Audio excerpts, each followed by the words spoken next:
We got Delante Tiger Johnson in the building, who will be fighting this Saturday night. So he's here fight week. He'll be making his 4th professional fight.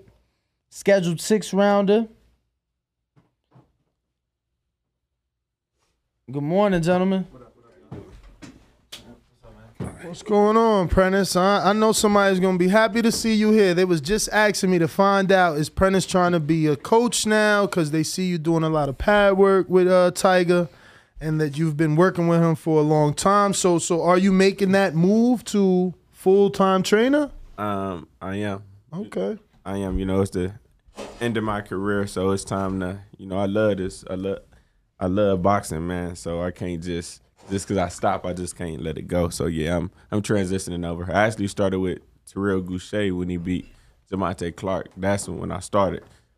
But Tiger been asking me since he was about 16 years old to come back home because I was living in Cali. He was like, "Hey man, when I turn pro, you got to come back home." I was like, "Yeah, I got you," but I never really thought on it. But when that time came, I went back. That's what's up, man. So are you his head trainer? No, Renard Safo is his head trainer.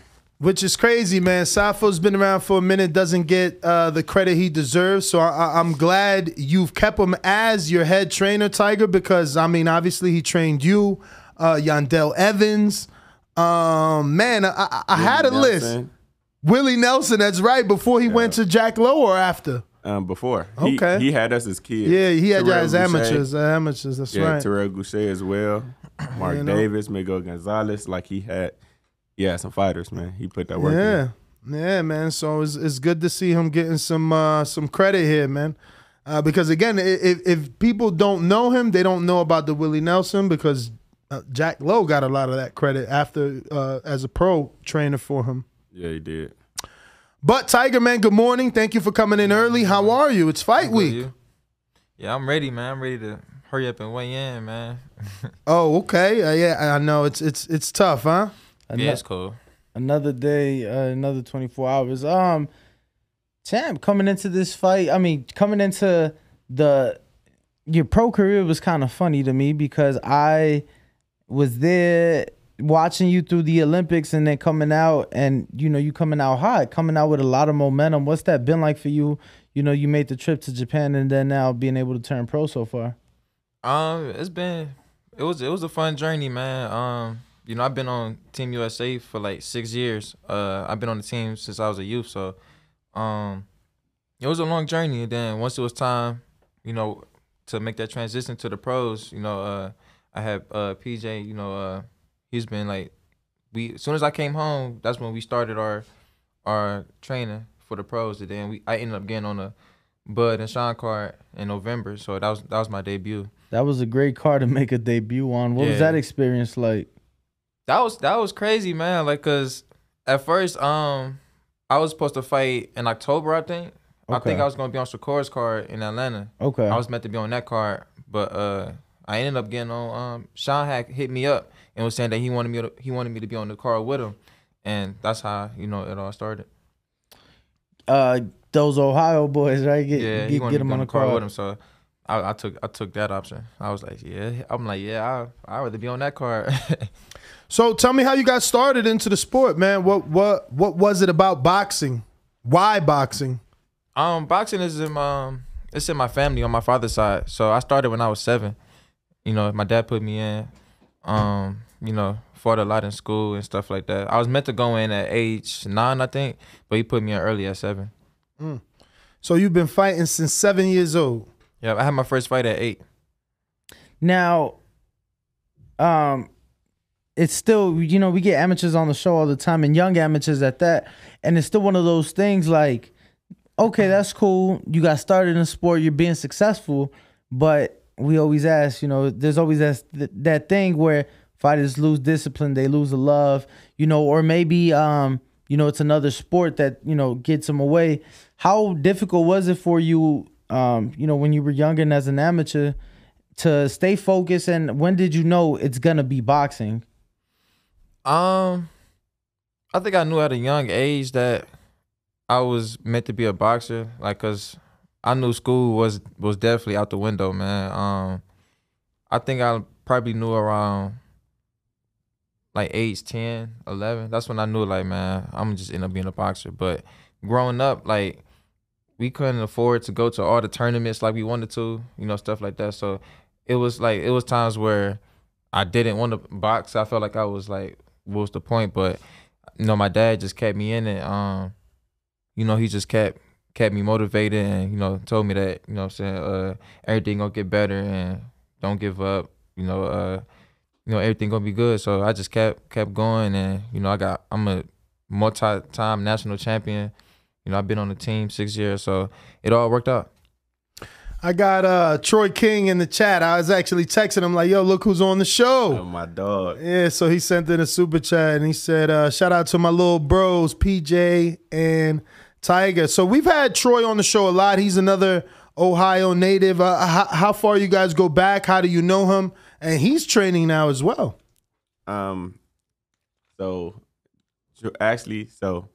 Troy, he knew me before, like knew about me, of course, because I was, you know, I was one of the top fighters out of Ohio. So he knew about me. But once I moved to California, he came to the gym to and we sparred, and then we just clicked after that. I guess it was just the Ohio thing, but that's one of my closest friends, man. Oh, that's what's up. That's my brother right there. He's solid. That's what's up. I was actually having a conversation with him, I think last week. He might be moving to Vegas. Oh, nice. See? You ain't even see Troy? That's how it is, Troy. Yeah, he might be moving out here, man. He said that's what he's thinking of. Hopefully everything works out for him. So how do you know Troy King? Well, same thing, really. Just being the top amateur in the state, the country. So that's how we know each other. That's what's up. That's what's up. So what's your goal, man, as a fighter? I know everybody wants to win a world title, but you know, it seems like the more boxing progresses, the fighters change their direction. Like, for instance, Prentice, I mean, when you were fighting, the normal was after 20-something fights, get a title shot. Now it seems like the normal isn't the normal, and you might 15. get a shot. Right. Exactly. You might get a shot after 2 fights. You might get a shot after 12 fights. You might have a title shot or a unification like Shakur after 15 fights. So it's like, what is your trajectory? I mean, I just want to keep winning and progressing, you know what I'm saying? Just keep doing what I'm doing, and, you know, hopefully I can be a champion at 15, 16 fights. But, you know, Top Rank love me, so, you know, there ain't no telling what the future holds, you know what I mean? Sure. You know, so ain't no telling for real. But my goal is to just keep showcasing my skills and just keep getting better and better as time go on. So I don't know if you know, but Devin Haney, also an American, signed to Top Rank. He just made it to Australia, but his dad has not been approved or denied entry into the country. His dad is his head trainer. Yeah, I heard about that. How would you deal with that situation? And I guess what sort of advice can you give your fellow American who has to now fight in Australia without his second? Because Ben Davison was also not allowed. And without his first, his dad, coach. How do you deal with that? The both of you guys, obviously you being a fighter, now you're being a coach, Prentice. I mean, I would like to understand and hear how would you guys deal with such a situation? I mean, that's a tough situation. You know, of course he want, you know, his dad in his corner. He want his dad and his other coach in the corner. So, you know, the training is done. So he's prepared for the fight. So I think it's just how well he can click with the new corner he got. You know. So the new corner is Joel Judah, who's been around. He's not been in, but he's, you know, Zab is his godfather. So It's like they know Joel. But he's not your head trainer, right? Yeah. The training's done. You know, he's ready for the fight. So I think it just boils down to what Joel tell him in the corner and how he, like, you know what I'm saying, what he tells him in the corner and how he motivate him for the fight. So I think, you know, that plays a part in it. But the job is done. So now it's just time for him to go to work. How you look at it, Prentice? Yeah, I agree. Because, you know what I'm saying, they had camps for a reason. So right now, everything is basically like muscle memory. You know what I'm saying? And I'm sure he gonna have them talks with his dad on the phone. He just gotta be locked in, go out there and execute the game plan. And hopefully the new corner telling him the right shit. Being top amateurs, the both of you, I'm sure you've dealt with international audiences. How is it deal? Because he's going to be in Australia as the foreigner now. You know, everybody's going to be cheering. They gonna boo him for sure. Ain't no doubt about that. But how do you deal with that as a fighter? How do you not let that get in your head and take you out of your game plan? Because if George is hitting you and the crowd is cheering, now you might be thinking, "Fuck, the judges think he landed about. I blocked all that," and you might react to the crowd. At the stage he at, that ain't gonna mean nothing. I mean, it shouldn't. I mean, I've been overseas a million times and it never got to me. You know, you just gotta stick with the game plan, man. Stay focused. Like I block the crowd out. You know what I'm saying? So like, if the crowd is against me, if I see that the crowd is against me, I immediately block them out. Yeah, like I don't even hear him no more. I think it's what you just said. You know, at this stage, I don't even think that it affects him. Obviously, his amateur pedigree is there. He's fought international there. Yeah, you know what I'm saying? And then he started his career in Mexico. So bro, you used to being booed. Like you should used to be, being booed.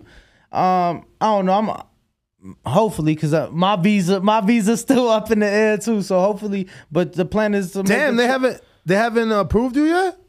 I mean, I got it, but I haven't like received the actual. About to say, how the hell you pay $350? You ain't got it yet. Nah, you don't get your money if you get you pay whether you get approved or not. Like you got to pay for that shit.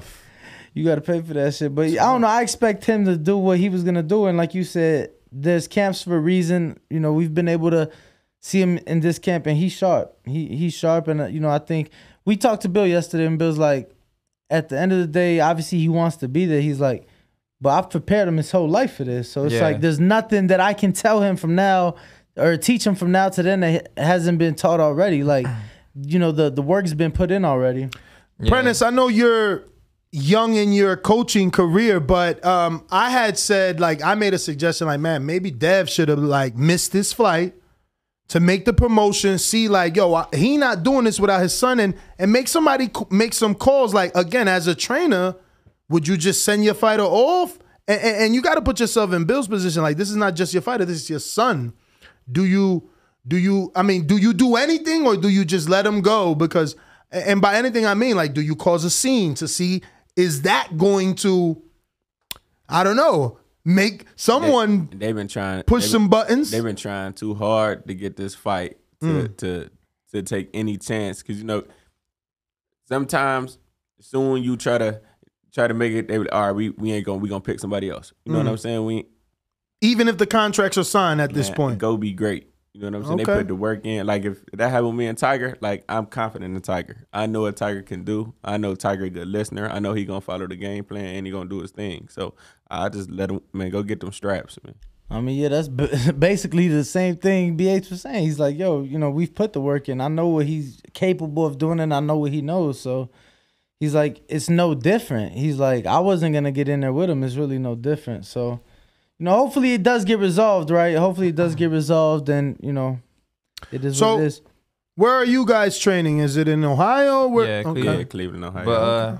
But the first half of my camp was in LA. I was Castano's sparring partner. I saw that. How was that work? It was Brian Castano? Yeah, yup. They called me in right after my last fight. Wow. When I came here. But aren't you a welterweight? Well, 440s, yup. Wow. You really a 40-pounder, right? I know right now you haven't made... I haven't made 140 yet, but this fight right now is at a catch weight at 144, and my last fight was at 144. But he weighed in at 42. Yeah. They have you down at 42. Your first fight was 44, second 45, third 42. Wow. So how big is he?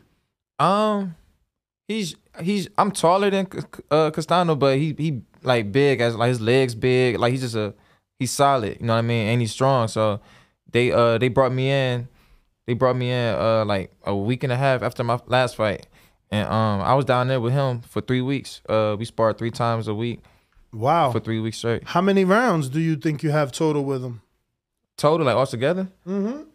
How many rounds was y'all doing, or it varied each time? I know the first week, Chris Millie was his. Me and Chris Millie was his sparring partner, so he'll go in with Chris first. He chose some good people. Yeah, Chris was sparring first, and then I come in second. But Chris was doing the first week. Chris was doing 6 with him, and then I was coming in doing 4 or 5 with him. Mm-hmm. And then that second week, we both was doing 6 with him. And then from that point, Chris had left. I think the end of that second week, and the third week, me and Brian was doing like 6, 7. You know what I'm saying, stuff like that. So it was good work. Wow, Austin. So right here we have a screen. Nope, wrong one. Sorry about that. Where we at? Where's that picture? He's showing my screen. You got to show his screen. No, never mind. Hold on. Let me pull that back up. I had it just refreshed. But yeah, it was just obviously the picture of you. I wanted to show that size difference between. Well, I'll show you a picture. Go to mine's, Austin, while he works. We have this pulled up. Ask me where I got this from. That's crazy. I know the person that took this picture, and he's seen obviously that you were going to be on the show. His name is Matt. He's from Ohio. You probably know him. White. Yeah. Yeah. He was a referee. He used to do all your guys' videography. Like, remember when y'all had amateur fights? He would put you in the green screen and then do the little tail of the tape. Like, Matt was so nice, man. And yeah, he's like, oh, you about to have Tiger? Show him this picture. That's the gym I started at. We all started there. We all came up together in that gym, Clint Martin's boxing gym. You know, shout out to him, man. He passed away right before my first Golden Gloves in 2015.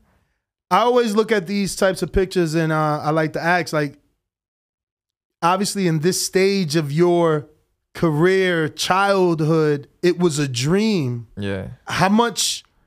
I was like 9 right there. That's crazy. How much did you believe that you would be here today back then?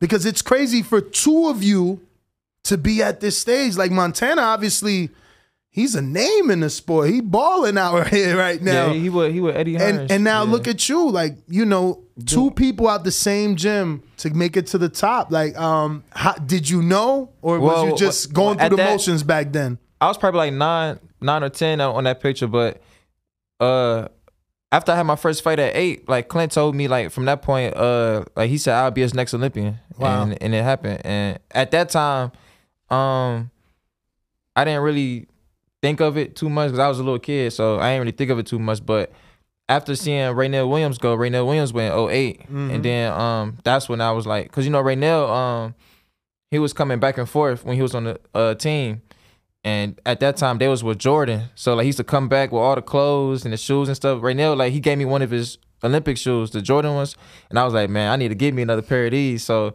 that was like motivation, like to get the clothes. But 2012 when Terrell went, I was like 13 or 14, but at that time I realized how important the Olympics really was at that point. So I was like, man, I gotta go to the Olympics. So my goal was to get to 2016, but they changed the rules literally like the year before to 19 and up, and I was a year off, so I waited for 2020.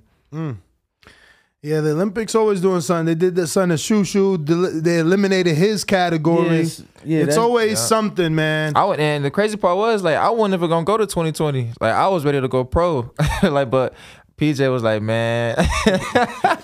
He was like, man, you better stay, man. Yeah. No, it helps obviously with signing. Yeah. Who's your manager? Split T? Yeah, Split T. Yeah. Dave McWaters? Yep. Shout out to Split T management. Did he find you, or were you found or discovered when Tim Van Nieuwhouse was still there? Well, Tim, when I got discovered, Tim was still there, but I got discovered when I fought Ryan Garcia. Who was there watching you? Everybody. No, but I mean, from Split T, was it? Oh, Dave was there. Okay, Dave was there. I had that was my, and the crazy part was that was my first U.S. Nationals, because I was supposed to go. You know, like I said earlier, I couldn't afford to go to all the tournaments. Like, I was meant to go to the junior nationals. How much does a tournament cost? When you say you couldn't afford it, how much did you need exactly? Man, a lot, because we coming from Cleveland to Reno, so that's you need a flight to Vegas. Yeah, a flight to Vegas, hotel, for how many food, days? All that, a whole week. Yeah. And then you gotta think from people that was coming from our side, they was going like like a week and a half because they was coming early to get used to adjust to the acclimated and stuff. So it was a lot. Yeah, and, altitude different up there too. Yeah, all the so mountains. it was expensive, and it was you know, I ain't gonna say no names, but it was people that let me down. Like I was meant to go with, and last minute wasn't answering the phone and everything. So I had the money for the plane tickets. But you needed to stay in their house. Yeah, so and I was going with them with another team, and they stood me up for 2 years in a row. 2 years? Yep, it happened twice. So you think they did it on purpose because they knew you was too good, and if you there, they don't advance? Man, I don't know. Or you ain't think like that? I don't Look know at what Prentice's eyebrows like, damn, that might be true. I don't know what the case was, man, but I won in JOs 2014. Like we all won that year. Me, Devin, Keyshawn, Troy, Atif. We all won that year. Like we went crazy that year. Danny Gonzalez, rest in peace to him. He won that year. We all won that year. And right after that, for that next year, that following year, we were supposed to go to Junior Nationals. And I got stood up.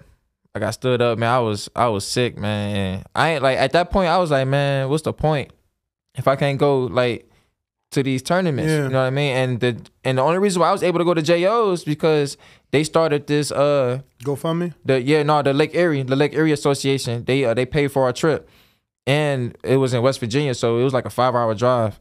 You know what I'm saying? But yeah, I got stood up twice, so I ended up going 2016 to my first U.S. Nationals, which was youth, and I lost to Ryan in the semis.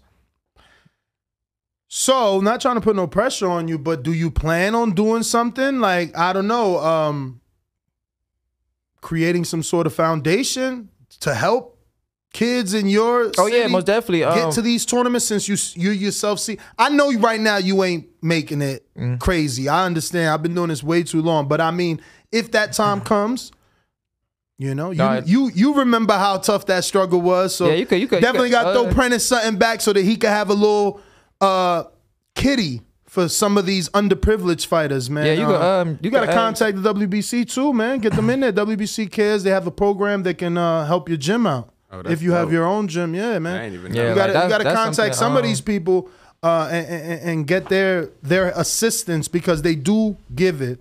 IBO is nice too. You know, they could do something.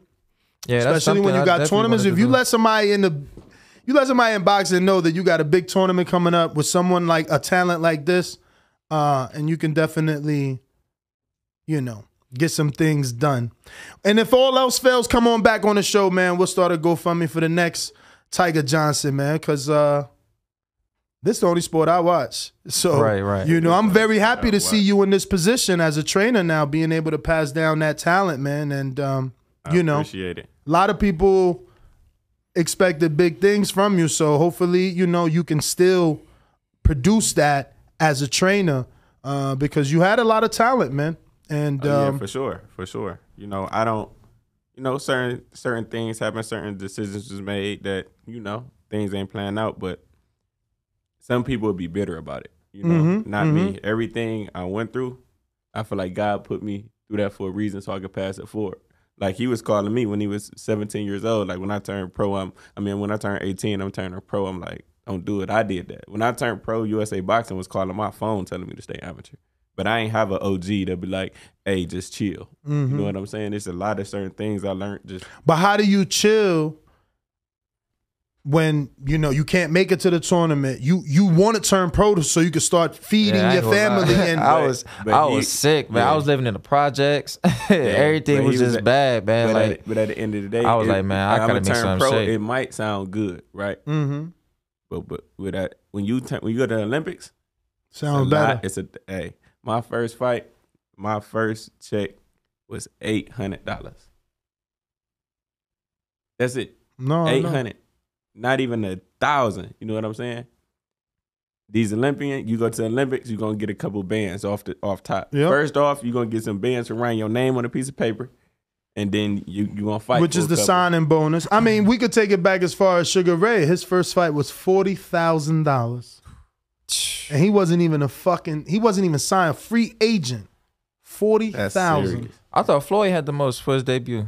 Cause they said Floyd got like what, 30? 20 or 30? Well, that ain't the most. Then it's documented that. Yeah, that's definitely ain't the most. That's documented that Sugar Ray received 40,000 for his first fight. I just actually seen a documentary a few months ago. That was in 77. Think about that. In 77, how much is 40,000? Man, that's a couple hundred probably. I just figured out Muhammad Ali was making like 8 million Back then? Yes. I tried to. I could have told him that. He did. I tried to tell him. I'm like, man, Ali and George Foreman and Frazier, they got that bag. Thinking like 1 or 2, 8.5 million. They say it's equivalent to 22 today. Money. So 40K in 77 when Sugar Ray turned pro. That had to be worth 190. 190 today. I knew it was at least a couple. Yeah, what's that? That's damn near 200. That's almost 4 times. That's crazy. 3 times the amount. That's insane. I got a few questions for the both of y'all from our most loyal listeners. In New York City, David Maldonado asks Tiger Johnson, who you pick in a fight between Jerron Boots Ennis versus Spence and Crawford? Ooh, that's a good one.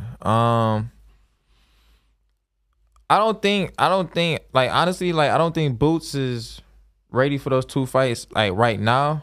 But Boots, man, he's good, man. Like he a dog. And I think I want to see Boots fight, Keith Thurman, dudes like him. You know what I'm saying? Like to see how he look against guys like that. Then, but you don't think Thurman is like on that?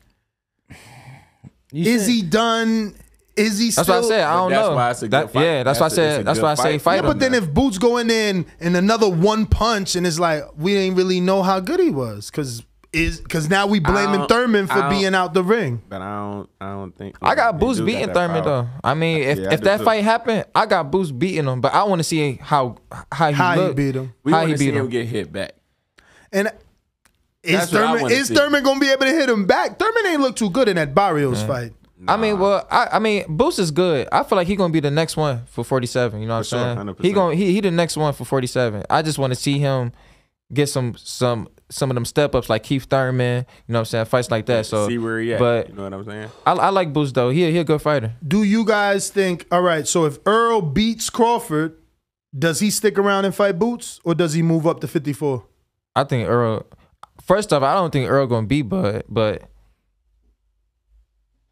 Errol might move up to 54 because from what Charlo said that he gonna move up to 160. So if Charlo move up to 160, then Errol gonna get that fight with Bud, and like after that fight, yeah, like they might run it back, but then who? That's the who do like you don't. Why would you say yeah, I mean, like, both of them pretty much Bud and Errol, like they both two best 147 pounders in the world. But now everybody's talking about Boots being that guy. So it's like, but it's cool. Do you leave when everybody's saying there's a young gun? Man, I'm like, I feel like. Yo, he checked the deuces. I'm out. I feel like it's about. It's the, you know what I'm saying? It's where the money is at. The money is at. If the money don't sound right, fighting Boots and it sound better for going up to 54, they gonna go up to 54. Yeah. Because I mean everything is about money now. You know what I'm saying? It ain't, back then everybody was like, man, we fighting. You know what I'm saying? But now it's like it's the bag. You know what I'm saying? If Bud and Errol can go up to 54 and get 3 times as much if they would fight Boots, then that's what they're gonna do. But for me, I just feel like if the job is done. Yeah. You know what I'm saying? Whoever win between them two, like I got all the belts. Let's say Bud, for instance.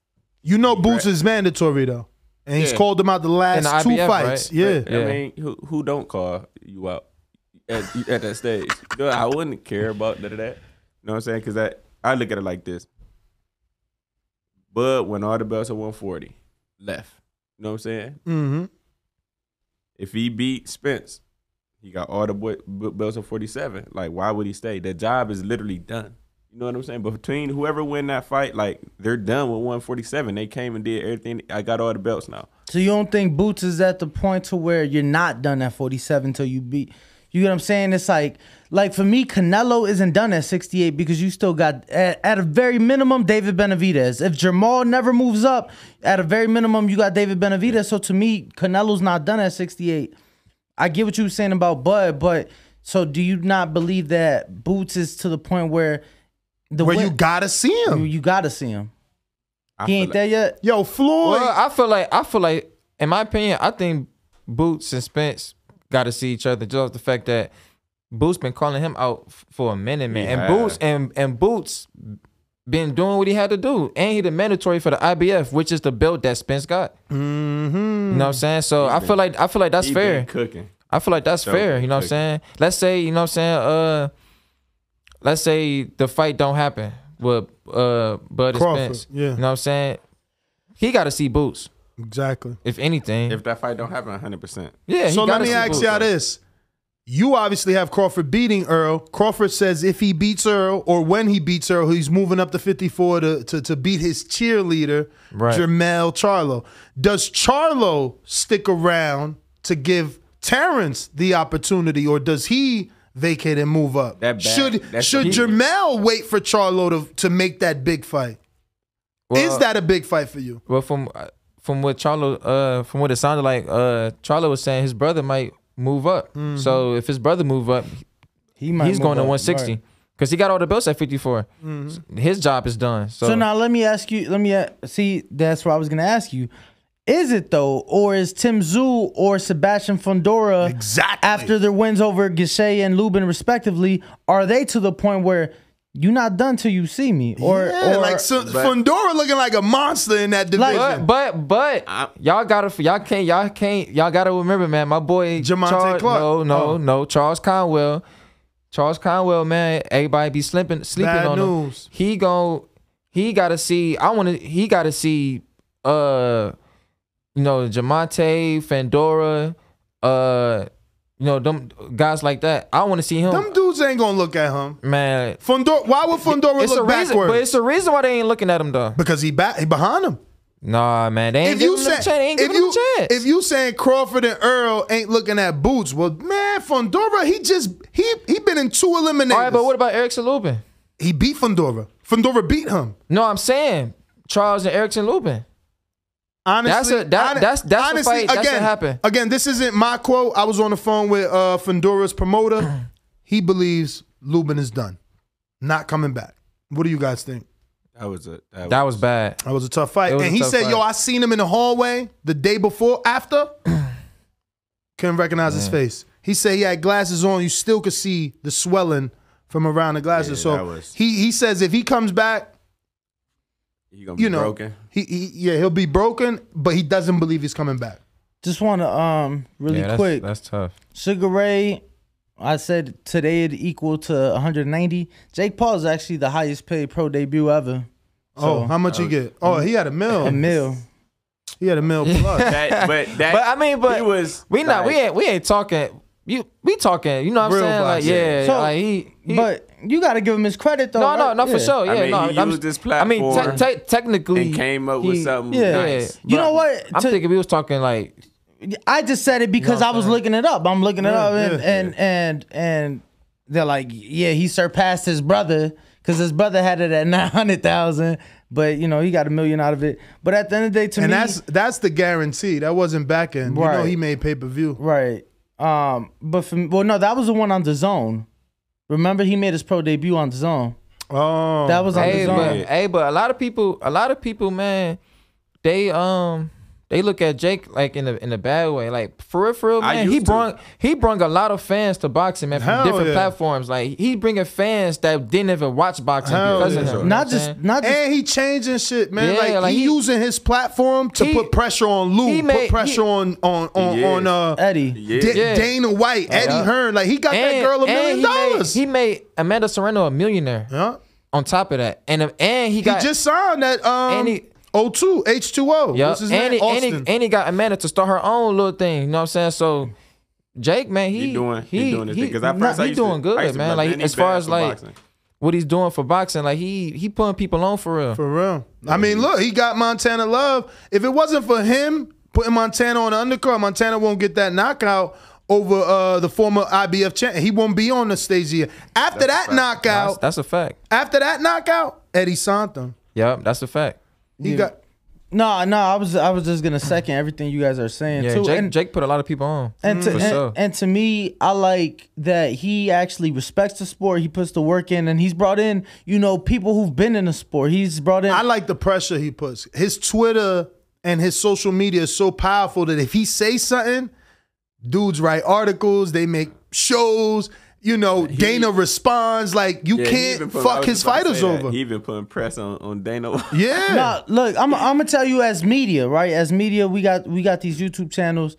The first time they did the event, right, in the UK, which it wasn't even Jake, it was his brother Logan and KSI. Yeah, that's when straight to YouTube. $10 a pop. $10 pay-per-view. Yo, one YouTube channel doubled in a week because of how much attention that event. Like, imagine imagine anybody in the sport of boxing. Oh, in 1 week, I'm gonna make you twice as big as you are now.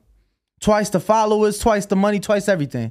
But they were able to do that. Like, that type of nobody does that. You get what I'm saying? People bring in numbers, but they were able to bring you. And I've been to the Logan Paul Mayweather. I've been to the Jake Paul events in Tampa. They sold out. I went to He the came one- to And I do my best numbers. He came to Cleveland. he we came was to there. Cleveland too. Jake invited all the Ohio Olympians. Like he hit us up personally. It was like, man, On your DM or yeah, called he you? hit me up on Twitter. And, That's what's up. And he was like, and we were still in Tokyo. We weren't even done with the Olympics yet. Damn. And he was like, he want us to he got us front row seats to his fight. Because it was right after you guys back was the fight. If I fought- want he to fought in see August. how he does with that. Is it Ashton or Austin? Oh, Ashton. Yeah. I want to see just how he signed him. does with him because Serrano is. I feel like it's easy in women's boxing because it's not a lot of women boxers. If you got a talent like Serrano, you get a shot quick because after 4 fights, everybody becomes a champ if you're a woman. Yeah. I want to see what you could do with a man. It's easy to move yourself because you're Jake Paul. What could you do with this young man that you just signed? But Ashton, he nice. Not only is he a good boxer, but he had his own little stuff going on before he got with Jake. So them being together, man, they gonna do numbers. I feel like. Yeah, he had a good following and he was doing a lot of stuff. I know him personally, so yeah, he was doing pretty good by himself. But he ain't had no major promoter. His fights was off TV. Like he about to get that exposure now and be under them lights now. Do you feel a lot of people, including myself, I always felt that not having a promoter, not being signed to Al Heyman would be an issue for Boots, right? Because it's like, Yeah, I mean, he with them now. Why? Sam wasn't in that ring for who was Sam there for? And why was Sam behind his shoulder? Sam Watson. So you saying he with them now, you think? They doing business. Bro, how many his last 3 fights have been PBC fighters? Showtime, but he got a deal with Showtime. I'm sure, but he fighting PBC fighters. If Al wanted to freeze you out, you ain't getting none of them fighters. That's a fact. He letting them eat. He obviously got some sort of arrangement with him. He ain't gonna give him Lipin-Yates, Thomas Delorme, and Castillo Clayton, all PBC fighters. Like, They got something going on. They got something going on. We got Ruin at 504 New Orleans. He says, now that you have professional fights under your belt, can you look back and tell us what would you improve about the USA amateur boxing and Olympic system? The system? Stop cheating. Yeah, stop cheating. Hey, man, look. When we get, everybody, people do not know this, man. We get to Tokyo, right? The draw, like the draw when they make the brackets and stuff, right? Man, me, pretty much all the boys, all of us, and I think some of the girls, man, we all. But I say especially me, Key, Duke, all 5 of us, man. Me, Duke, Key, Troy, Richard, man. We all had some jacked up brackets, man, and I feel like they did me bloody, man. Jacked up like steroids? No. Like they tough. It was like tough. They did us bloody. Cause first off, Keyshawn is the number 2 in the world, right? They put him up against France, Armenia, like the top dogs, and on his side of the bracket, like the first couple of fights. And then for me, I fought the Argentina first day. I fought the Kazakhstan the second day, and then I had Cuba in the quarters. Damn. And every tournament, and every other tournament I fought in Worlds, Pan American Games, any other tournament, I always seen the Cuban, and you know, all the other top fighters later down the line in the bracket. Like, I always seen the Cuban in the semis. This bracket, they put the Cuban in my quarters and the Russian in the semis. You know what I'm saying? So it was just all, it was crazy, man. Like, and then Richard, he had his Cuban. Richard is the top, he's in the top ranks in the world at his weight. They put the Cuban against him in the quarters too. And then the same with Troy. Troy had to fight the Russian in the quarters. You know what I'm saying? So like they knew what they was doing, you know what I'm saying? And then but you know, Duke, Troy, and Key, they was, you know what I'm saying, they did their thing, man. They got through them, man, and they became medalists. Yeah, because if anybody followed, Well, Richard, he became silver, Yeah, right? silver medalist, silver yeah, as yep. well. So All three of them did. yeah, so Torres got signed to Top Rank. Yeah, we all did. They signed the whole man. because if anybody followed amateur boxing, when you was watching Tiger, everybody knew that was the championship. Even though it was the quarters, like whoever win this fight is winning gold. Yeah, You know that was the whole. That was the. But why They would had they- me, man. Look, when they was doing the betting before the turn, this was like a week before we even did the brackets. People was calling it like they was like, man, they had me losing to Kazakhstan, Argentina. Man, look, my first fight was against Argentina. They had me losing that, like on the betting. Like, I mean, they had that's me a down tough- on that. So it's I was a tough like, schedule. it was crazy, man. Then I got past Argentina, and then at welterweight at 152, Kazakhstan has never lost the Olympics since 2000. So they had me losing against Kazakhstan before that fight. So I got through him. And then once I got to the Cuban, you know, same thing, you know what I'm saying? And then the judging in that fight, I feel like was messed up. Like the judges weren't giving me nothing. And I felt like the first round was like so close. They still gave him 5-0. I come back, I'm looking at the crowd, everybody like, you know what I'm saying? So I'm just like, man, I go back to the corner. The coach tell me like, hey, they ain't giving us nothing, man. You got to go get him. Damn. So I'm in the corner like, man, dang, it's a wrap. But I mean, in my head, I'm like, man, I gotta knock him out or do something. You know what I'm saying? Just do my best. You feel me? But if no judges gave me that first round, I already knew what they was doing. At that point, I'm like, I ain't give up. But at that point, I'm like, man, it's cool. You know what I'm saying? I ain't ever tripping. Yeah, I was at home watching it after that first round. I seen he ain't getting no. I'm like, oh yes. Yeah. Oh shit! Shout out to Ken Porter. He said Sean came from the same gym you and Montana came. And and he boxed the same too. Yeah, in the same gym. We all came up together. Yeah. Ken is watching, another Cleveland, Ohio native. Shout out to Ken Porter. What up, Ken? Yeah, man. I got one for Prentice here from Ruin the 504. He says, how difficult was the transition from boxer to trainer? It was easy. It was easy because I've been like, even though I wasn't officially a coach, like. Ever since a young age, 13, 14, I always used to like to teach. I always just like help people get better.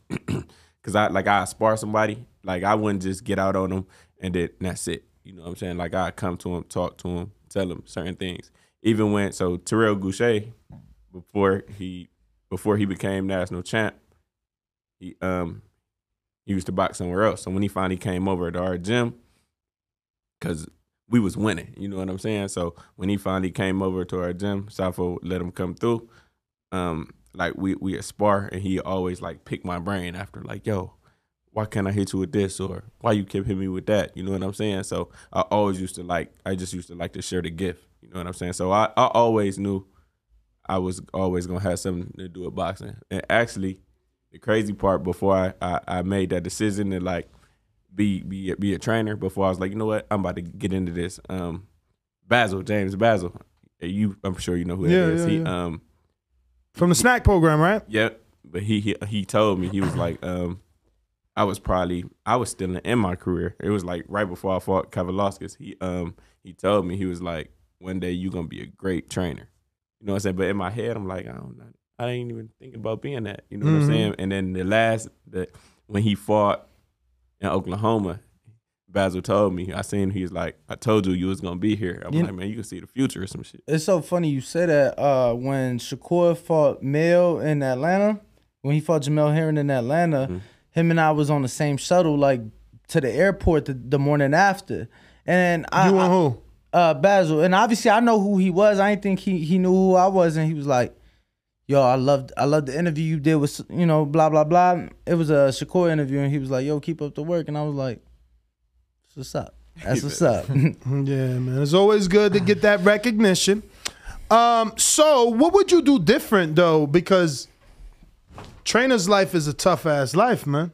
Until you get that fighter, you just kind of a father figure, mentor, keeping kids off the street. Like, how are you going to make this so that you can be a Robert Garcia or a Derek James and actually make a living from it?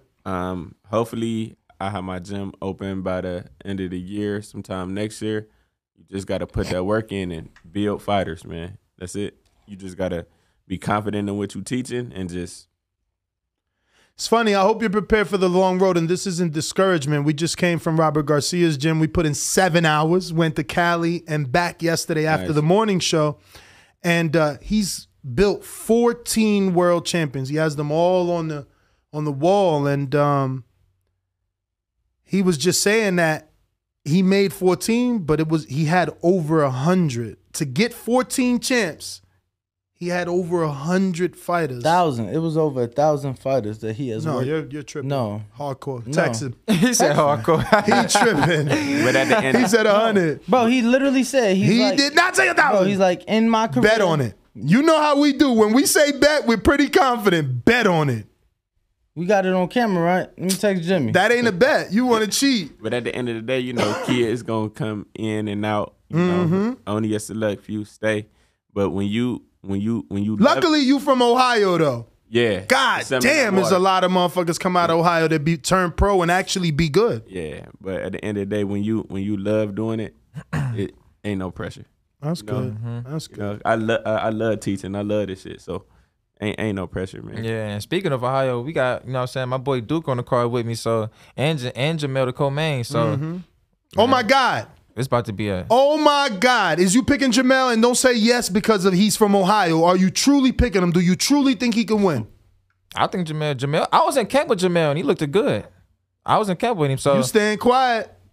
I think you gonna win. yeah, I mean, I got He's a plus 180, bro. That's 2-1 damn near on Jamel. Former champ versus a fucking prospect. we about to get paid. Yeah, I'm about to go. Bro, put I've some been cheese. nervous. Look, my hand's sweating right now because it's like, yo, did they make a mistake? This dude is 2-1. $100 gets you 200 plus your 100 back on a champ. Like, he's a former champ. Jermaine ain't never been a champ. He never fought for a world title, and he had that motherfucking draw with Adorno. Yes, I thought Ortiz won that fight, but I always say, if you I'm got a glad you draw, told me you ain't that. do enough. I'm glad you told me that because I'm betting. Right? Well, you made me I'm going comment. We're straight going to to the lay something casino. down. We Yeah, going Mike. straight Hey, to the Jamel, we Nino. about to get paid. Everybody get paid. All right. But we gonna put on the show for sure, man. I can't wait. I got Brandon Maurice, who's actually from Cincinnati. He says Cincinnati versus Cleveland, Cleveland versus Toledo. What's the littlest city in Ohio for boxing talent? I got to roll with the home team, Akron. 513 all day. Laugh out loud. Keep up the great work, champs. Like, was he saying in between the three cities or just in general? He says Cincinnati versus Cleveland, Cleveland versus Toledo. What's the littlest city? Shit, he said Akron. I was going by in general. Like, if we're going by in general, Akron or like Youngstown or something like that. But Damn, young. We haven't heard that since Jack Lowe. yeah, but if we going Cleveland versus Cincinnati, man, I ain't ain't gonna never lie. lost to nobody from Toledo Cincinnati. ain't in the picture, man. Word? Yeah, it's Damn. always no, been no it's Robert always- Easter. Yeah, well, I mean, they got some bangers though in Toledo, Yeah. but it's like they can't. It's not even. They can't match up with Cleveland or Cincinnati. Like Cleveland and Cincinnati always been the top dogs. In And they Ohio. bigger cities too, right? Yeah, we always been the top dogs in Ohio. All right, let me see. For Prentice, I got Nelson in DR, Dominican Republic. He says, who you got winning, Kambosos or Haney? Devin Haney. I think you're just gonna box his head off. You think it's like a 10-2, like a whitewash, like not whitewash, but like a Canelo Bivol? Or like I didn't think that was close. Yeah, Bivol Canelo. Shakur Valdez. I Yeah, thought was Shakur Valdez. That was pretty wide. dominant. Or you think it's tighter? I think it's gonna be a little tighter. Oh, Yeah, I don't think it's gonna be. But no I think he Shakur go- Valdez, but I think I got Devin winning, but it ain't gonna be no flush. I feel like it's gonna be a tough fight. And is that more because of Kambosos' skill, or you think that Devin? I feel like it's the skill and that style he got. You know what I'm saying? Because I feel like Kambosos feel like he got something to prove. Yeah, he got that chip. Because everybody he got a chip on his shoulder. He, you know what I'm saying? He got a young man. Me and Devin the same age, 23, 24. You know what I'm saying? So, Kambosos looking at it like man, I'm gonna show y'all. Like, you feel me? So No, he called him boy. yeah, he called him a little boy. So that says it right there. He got something to prove. He got a chip on his shoulder. So Kambosos gonna come out blazing, man. And I got Devin winning though. All right. I got one for you here from James Valdez, San Antonio, Texas. He says, after Bud beats Spence, do you think he can move up and defeat Charlo or for Undisputed? But you answered that already, right? Or you want to give any details? I got Bud beating Charlo. Wow. Jamel, even though he just beat the dude you were sparring with. Yep. So did you know when you were sparring, I'm like, Mel gonna beat this dude? No, I thought Castano was gonna get him. What? Man, look, man, you can ask PJ. I thought Castano was gonna get him, man. And we was going over like game plans and everything, but you know, I mean, at the end of the day, it's boxing. Like, he got caught. Yeah, at the that end left of the day, hook. yeah, he got caught. So That shit was crazy. The way he That's what crumbled, he happens, just you know went what I'm saying? down. Don't like, you think you didn't feel that? man, look, put it like this: Jamel can't box like me. He can't box like me, and I give Jamel. You know what I'm saying? He did his thing. Like, he looked it good. Like, I ain't trying to take away from what he did, but he cannot box like me. So like, when we was, man, if y'all peep how in the beginning how Castano was getting to him, like, we was working on that. You know what I'm saying? But he got it caught. looked like he got tired. But what I can say about Jamel's camp, they worked on boxing. You know what I'm saying? They worked on moving, like, cause we was going off. We was I thought Charlo wasn't gonna adjust from the last fight, but as you can see, he was boxing and moving, and he was able to make the adjustment. That was good. That was good coaching. Yeah. Hell yeah. That was that. You know what I'm saying? Because yeah, that was just good. Yeah, That's but- what I wanted. See, I've been following Charlo since they had dreads, and he was a boxer. Yeah, you know what I'm saying? He was that always a jab- boxer. yeah. He That jab was outboxed Rosado consistent. like fucking 10 years ago. So I knew he just had to bring that back out, but I didn't expect him to be a puncher. That left hook, that made that man crumble. Yeah, but I was rooting for Castano. You know what I'm saying? He just got caught. You know, that's boxing. y'all It was built- a great fight though. Would you say y'all built a bond? And that's why? man, Brian, his dad, like, his whole team, like, they cool peoples, man. Like, we all like we was all training together. We was doing, you know what I'm saying, running mountains together, everything. So they was definitely they you know, man, shout out to him, man. For even bringing me out. I was only 3 fights in. I was surprised when he brought me out. I'm 3 fights in, and he brought me out to help him prepare for a world championship fight. So that meant a lot to me. Yeah, that meant a lot. Did you prepare yourself mentally? Because they did say he was a puncher, and I'm using air quotes. So like, when you went in there, was you like expecting to be hit, and then when you got hit, was it what you expected? I mean, I expected everything from Castano, you know what I'm saying? But I was like, cause like PJ was telling me, he was like, you were there? No, he couldn't come, but he was telling me, he was like, hey, it was like, hey, be ready, man. he ain't about to play with you, you know what I'm saying? But because they seen Tiger, because I had to go train Terrell, so I had to go to LA for 2 months. So I took Tiger with me.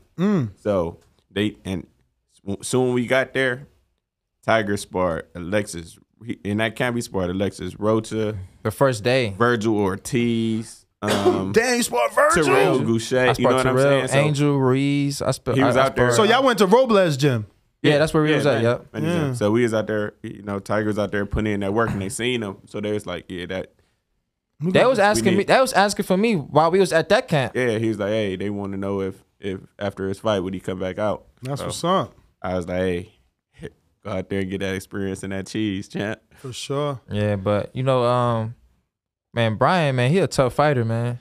Like, his heart and his will is just crazy, and pretty much like First day of sparring. I had to spar him the next day. I came in on a Sunday. I had to spar him that next morning. But man, he a tough dude, man. And he has a style where he throws punches from like angles that you don't expect him to throw. You know what I mean? So and on top of that, like first day, like I'm like, man, I gotta be on my P's and Q's, man. Like, man, this dude can punch and everything. Yeah. So I was pretty much just like, man, hey, we about to get through this camp, and I'm about to learn everything. What that power felt like when you find, because you know, getting there, you're assuming he got power and that he can punch, but then you felt it. What was it like? I know he called me a couple times where I felt I was like he probably like it was times where I might have threw like a lazy jab and he came over on top. You know what I'm saying? I was like, okay, I gotta tighten up and stuff. But sparring Castano, Virgil, Alexis Rocha, Angel Ruiz, like they made that helped me like become like how I am so now. Much better because so much that's better. all like, Mexican styles. I'm getting comfortable. Yeah. Like it helped me get comfortable and everything. better. So Yeah. like Everybody you spar was pressure. So, yeah, and sparring Virgil, like the first time I sparred Virgil, and I wasn't even meant to spar Virgil. I think Virgil's sparring partner didn't come or something like that, and they asked if we could spar him, and I was like, yeah. And then the first round, man, Virgil came with heat. I come back to the corner. This man PJ like, hey, he like, how you feel? I'm like, man, hey, man, this dude could punch, man. Like he was coming with some heat. He was like, yeah. He was like, man, you got to learn how to get in the pocket with him, man. He like, man, you can't just box and move the whole time with him. yeah, like, you got to gonna get you tired. I literally had to learn that sparring session to stand your ground. Stay, you know what I'm saying? Stay in the pocket, use angles, and you know what I'm saying, try to like box and move. But it's times where I got to be in that pocket and learn and get comfortable. Yeah, so I had to learn. I had to literally learn that day. That's beautiful.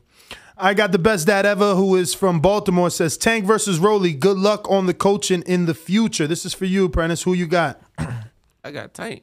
Okay. Have you seen Rolly's latest media workout? And all the people been saying he looking like he punching hard. He always look like he punching hard, man. I feel like this is gonna be an entertaining fight. I can't wait to see this. I want to go. It's gonna be at Barclays, right? Yeah. Yo, I want to go. I literally tweeted probably like 30 seconds ago, because they showed a promo video. I came across. I said, can't wait to be in Brooklyn next week. You know, because and Tank. I want to see, is he gonna catch Tank at least with one of them crazy ass weird punches? Bruh, I was at his media work. He throwing his left hook from here. He like, boom. Yo, pull it up, man. I'm gonna pull it up because he got. You don't have the audio. I have the audio. Yo, this kid, he punching hard. I never seen him throw a punch correctly, but hey, that don't mean nothing. The awkwardness. No, I'm tell you, it be having some smoke on it, though, bro. Man, Rolly throwing heat. He was so throwing heat. But okay, put it like this.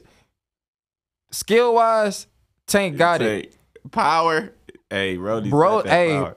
Awkwardness and power and just. Y'all you know think what I'm he got more power Rolly, than Tank?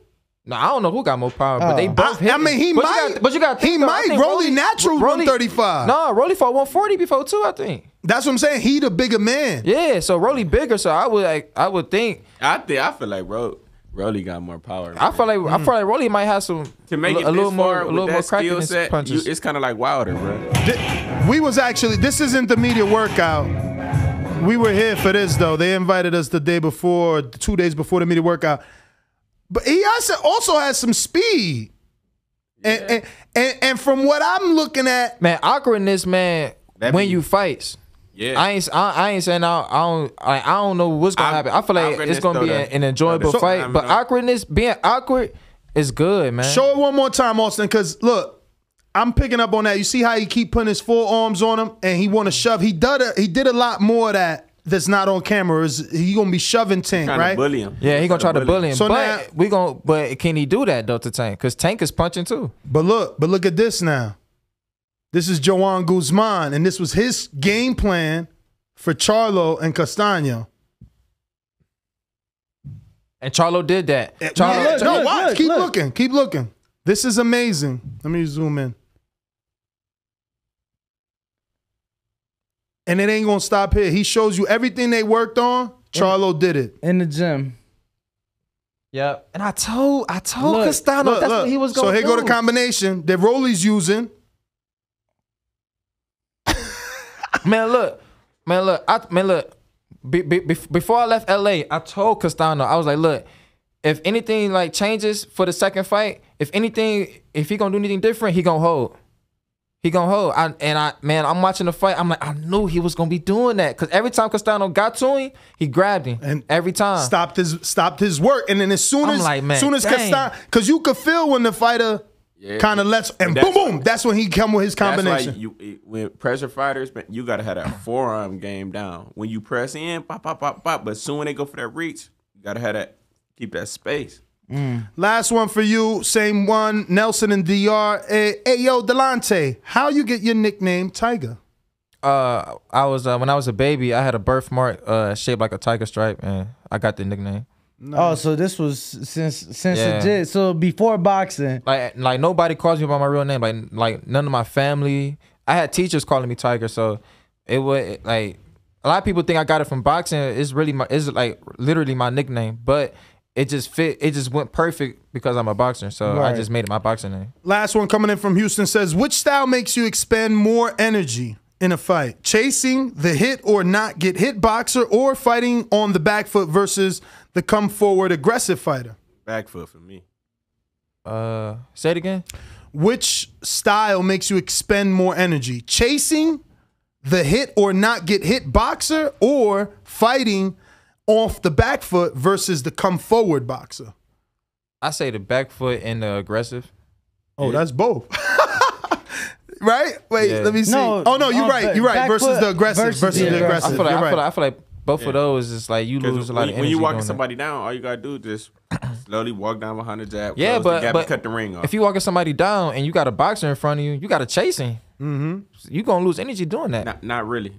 I'm cutting the ring off. I'm not chasing you nowhere. Yeah, well, Canelo ain't chasing. Canelo parrying and cutting the ring off. I guess it depends on how you chase somebody. You know what I'm saying? You gotta think about it. So what's gonna get you more tired? You taking your time, he running around, you just walking him down, cutting the ring off for. But see, you're Virgil Ortiz on your heels, pressing, and you moving, trying to, bruh. But see, here's the thing though. You talking about, you're assuming that these motherfuckers know how to cut off the ring, yo. I just saw Ryan Garcia. I just saw Ryan Garcia not know how to throw a fucking jab and couldn't cut off the ring with to go. He needed to cut. He needed to throw the right. Oh, the right. Yeah, that's right. That's right. He the right. just kept, my man, the whole just circled fight. The fucking he never ring. stopped them from going that one. And crazy. So you gotta know how to cut the ring off. A lot of people don't too, because even though when you be like cut the ring off, some people, if somebody going this way, they're just following, sliding this way. If somebody about to go this way, you got to beat them to the spot. You know what I'm saying? If somebody going this way, you got to go here. You know what I'm saying? Because you got to make them switch directions. Now when they switch directions, you beat them to the spot, and that's how the ring gets smaller and smaller and smaller. You know what I'm saying? So I'm just speaking on me. I know how to cut the ring off. I would rather just walk somebody down than just be moving all day. Right. Yeah, but you gotta have that power to walk somebody down. You do. You're like, but not all the time. Josecito Lopez can't walk down Virgil Ortiz. No. You know what I'm saying? Like maybe Boots can, but he gonna be met with some resistance. That's a fight I want to see. Yeah. Boots and Virgil. That's a bang. They ain't gonna do it. When Virgil was with Robert, who he's not with anymore, Garcia, we interviewed him and Robert said he didn't want that fight at least for 2 more. And Virgil himself said he didn't want that fight or the Crawford fight at least for 2 more. So now he's had that Velasquez fight and he'll have whatever this is. And then hopefully he's ready. I like that. That's a good fight. Yeah, what about Conor Benn? You know, think about Conor Benn. Conor Benn gonna fight too. I ain't really seen too much of him to really have an opinion on him. All right. Well, we're gonna go to pop though. We're going to go to this intermission, and we'll be right back. We want to take a picture with you guys before you head out. We got Jeff Mayweather in the green room, ready to rock and roll with us next up. Don't forget to smash that thumbs up button, because we'll be back with another fire interview. You're going to see it on MGM Grand. Yo, if you enjoyed the video, feel free to hit the like, subscribe, and share. As always, if you want to support us to the next level, head over to the patreon.com/ThaBoxingVoice. We have tons of exclusive from Border Wars, Untitled, betting shows, the list goes on and on and on. But in addition to that, if you guys have questions for fighters, trainers, and promoters, this is where you can submit them. We will run out get these questions answered and put it back on the show just for you guys. Appreciate it. Peace.